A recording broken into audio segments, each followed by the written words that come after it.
Selamat datang di Mr. Egg Channel.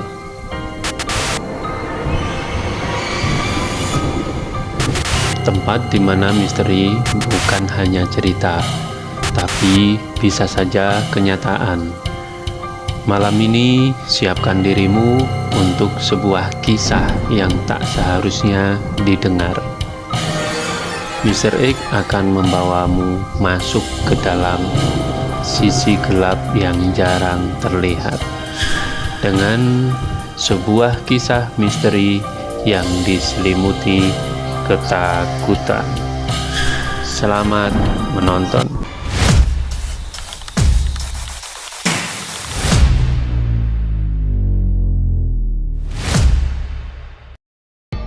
Pendakian di jalur dunia gaib.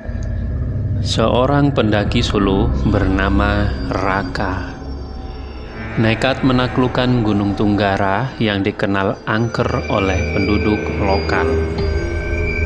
Tanpa sadar, ia melintasi lintasan keempat, jalur gaib yang hanya muncul pada waktu-waktu tertentu, yang awalnya tampak sebagai jalur alternatif menjadi gerbang menuju dunia lain, tempat roh-roh tersesat berkumpul. Dan waktu berjalan bukan seperti biasanya. Raka, seorang pendaki berpengalaman berusia 28 tahun, dikenal karena sering melakukan pendakian solo di gunung-gunung ekstrim. Suatu hari, ia mendengar cerita tentang Gunung Tunggara, gunung yang konon menjadi jalur pendakian misterius yang hanya muncul untuk orang-orang tertentu.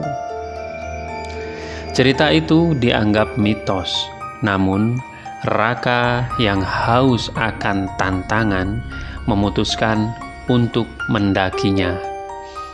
Di base camp, warga desa memperingatkannya, gunung itu punya 3 jalur resmi, tapi kalau kau melihat jalan keempat, jangan pernah masuk, Mas. Itu bukan untuk manusia. Raka hanya tersenyum sinis. Saya cuma mau naik, Pak. Kalaupun nyasar, GPS saya selalu nyala. Hari pertama pendakian berjalan normal, tapi menjelang senja, kabut turun tiba-tiba. GPS Raka kehilangan sinyal saat berusaha mencari tempat pendirian tenda.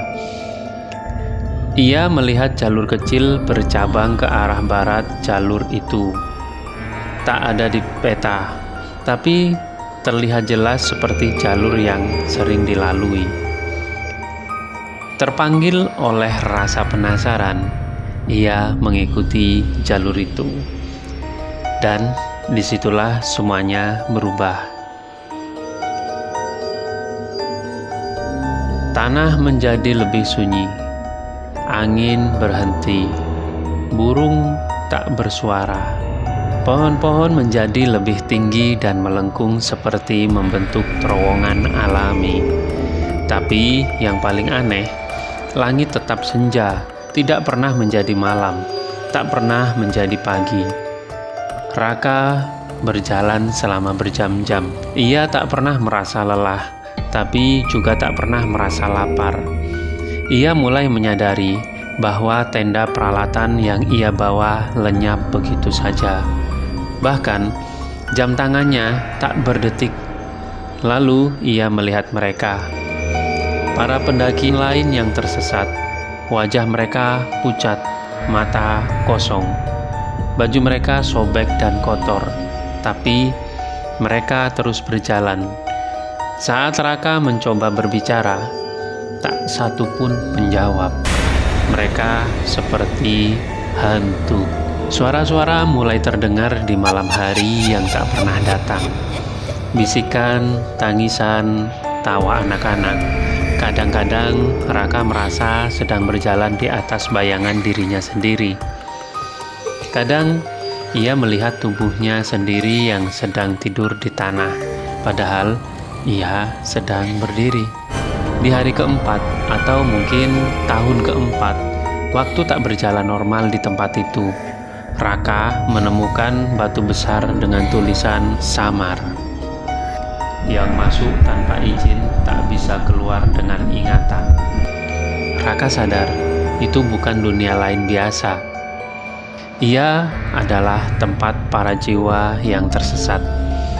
Entah karena kematian yang tidak tenang, entah karena panggilan gaib yang tak pernah dijawab, sebagian di antaranya masih hidup. Tubuh mereka terjebak dalam koma di dunia nyata. Jiwa mereka tertinggal di sini. Raka mulai kehilangan ingatan. Nama, tujuan, bahkan identitas mulai kabur. Tapi satu hal ia ingat jelas, suara warga desa. Kalau kau melihat jalan keempat, jangan pernah masuk.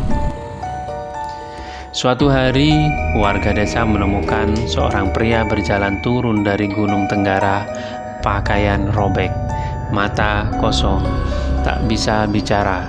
Ia hanya memandangi jalan setapak yang hilang di balik kabut. Saat dicek identitasnya, Raka. Namun, ia tidak mengingat apapun.